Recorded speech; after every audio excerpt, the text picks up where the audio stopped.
اس کی بارگاہ ناز میں حاضر تو ہونا تجھے فرصت ہی نہیں.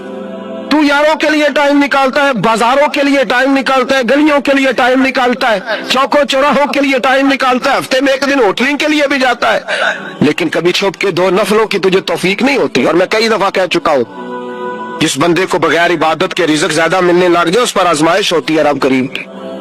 اللہ فرماتا ہے اس کو پیسے دو, اسے آنے نہ دینا, اس کو چل پیسے دوڑ جا.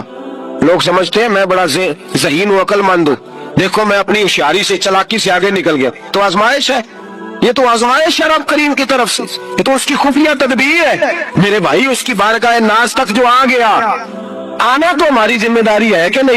بڑے آئے بڑے چلے گئے, بڑے آئے بڑے نکل گئے, توجہ ہی نہیں, میاد ہی نہیں. حضرت مولا علی شیر خدا, علی المرتضی, امام الاولیاء, صاحب صدق و صفا, داماد مصطفیٰ صلی اللہ علیہ وسلم, اسد اللہ, حضرت علی شیر خدا رضی اللہ تعالیٰ عنہ کوفے کے چوک میں کھڑے تھے تو کہہ رہے تھے یار میری نہ تامت پرانی ہو گئی ہے, یہ میں نے زرہ بیچنی ہے, کوئی بندہ مجھ سے خرید لو تاکہ میں نئی تامت لے لوں. ایک بندہ کان میں کہنے لگا حضور تامت کے پیسے بھی نہیں. فرمانے لگے پیسوں کو چھوڑ, علی کا سینہ دیکھ, اللہ نے ایمان کی دولت سے بھرا ہوا ہے. پیسے اہمیت نہیں رکھتے, ان کی وہ اہمیت نہیں جو دنیا نے بنا لی ہے. فرمایا ضرورت نہیں تھی, اب ذرا احساس ہوا ہے کہ زیادہ ہی پھٹ گیا ہے, پردہ نہیں صحیح طرح پورا کرتا, تو میں نے کہا چلو زرہ بیچ کے نیا لے لے. ضرورت نہیں, مزاج نہیں, طبیعت نہیں, انہوں نے ماحول نہیں بنایا. ہمارے تو حد ہو گئی, اتنا بری حالت ہے کہ ناقابل برداشت. حضرت عمر فاروق رضی اللہ تعالیٰ عنہ صحابہ نے مسجد نبوی میں بیٹھ کے میٹنگ کی. عمر کی تنخواہ بڑی تھوڑی ہے مال غنیمت میں سے, اب تو عمر کے پوتے بھی ہیں, نواسے بھی ہیں, رشتہ داریاں بھی ہیں, تعلق بڑھ گئے ہیں, اور عمر فاروق بوڑھے بھی ہو گئے.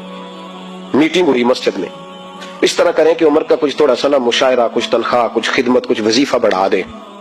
بات طے ہو گئی, تو مکمل ہو گئی تو کہنے لگے یہ بتاؤ شہر سے بات کس نے کرنی ہے, ادھر جائے گا کون, پہلے اس کا نام تو بتاؤ, وہاں جائے گا کون. تو انہوں نے کہا یہ تو ہم نے سوچا ہی نہیں, بات تو بڑی تگڑی ہے, عمر سے کون بات کرے گا, یہاں جتنا مرضی تگڑا پیر ہو آپ نذرانہ لے کے جائے, مسئلہ ہی کوئی نہیں. ابھی کسی کو کہنا پڑا ہے, تو کہتے ہیں جناب کون بات کرے گا.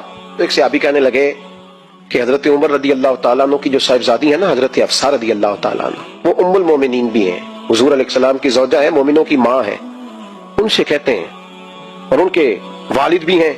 تو حضرت حفصہ سے کہا, تو جناب حفصہ چل کے گئی حضرت عمر کے پاس, جا کے کہا ابا جی ایک بات کرنی تھی. انہوں نے کہا بیٹے کرو, تو ان کو بھی پتا تھا نا جاہو جلال کا. کہنے لگے ابا جی مسجد نبوی میں صحابہ کی میٹنگ ہوئی ہے, ایک ہی محلے میں ایک ہی شہر میں لوگ رہتے ہیں تو ایک دوسروں کی خرچوں کا ضروریات کا پتہ ہے. کہتی میں نے پس منظر سارا کر کے بات کی, میں نے کہا سب کو پتہ ہے کہ آپ کے خرچے بڑے بڑھ گئے ہیں, تو مجھے نا انہوں نے حضور کی زوجہ سمجھ کے, قابل احترام سمجھ کے میری ذمہ لگایا ہے کہ تھوڑے سے پیسے آپ کے بڑھانے ہیں. حضرت عمر فاروق رضی اللہ تعالیٰ عنہ کی صاحبزادی کہتے ہیں عمر کو اتنا جلال آیا کہ اٹھ کے کھڑے ہو گئے. کہنے لگے حفصہ ان لوگوں کے نام بتا, میں انہیں دروں سے ماروں گا, اور اس طرح ماروں گا کہ ان کی کمر پہ نشان پڑے, ان کی کمروں پہ نشان پڑے, اس انداز میں درے ماروں گا کہ مجھے زخم نظر آئے. کہا ابا جی اتنا جلال کس بات کا, سادی سی بات ہے. تو سیدنا عمر فاروق رو پڑے, کہنے لگے سادی سی بات ہے, میرے لیے مسجد نبوی میں بیٹھ کر میٹنگ ہوتی رہی کہ عمر کو دولت دینی ہے.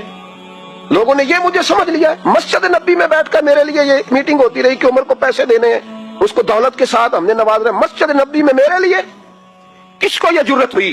فرمایا حفصہ کاش کہ تو میرے پاس پیغام لے کے نہ آتی, کوئی اور آتا اور پھر میں اسے دروں سے مارتا. حضرت حفصہ کہتی ہے میں خاموش ہوئی تو میری طرف دیکھ کے فرمانے لگے بتا نا, تو نبی پاک کے گھر میں رہتی تھی, میرے مصطفیٰ کا طریقہ کیا تھا, کرنا بات اس طریقے پہ میرے ساتھ گفتگو کر. تو حضرت حفصہ کہتی میں رو پڑی. میں نے کہا ابا جی غلطی ہو گئی, آئندہ نہیں کروں گی.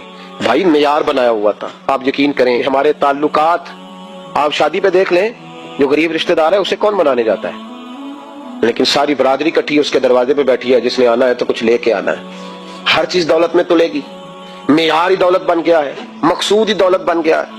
اس پیسے نے, اس دنیا داری نے, دنیا دار پجاری زردے کتےاں دے گل ٹلی ہو, اتنا سخت رویہ لوگوں نے اپنا لیا, رشتوں کا تقدس نہیں رہا. ایک مجلس میں نے ایسا رنگ بھی دیکھا, ایک ایسا شخص جسے میں ذاتی طور پہ جانتا ہوں کہ عالم بھی ہے, پرہیزگار بھی ہے, نیک بھی ہے, وہ بھی بیٹھا تھا, اور اس کے ساتھ ایک سیٹھ بھی بیٹھا تھا. لیکن جو لوگوں کا عقیدت کا رشتہ اس درویش کے ساتھ ہونا چاہیے تھا وہ سیٹھ کے ساتھ تھا.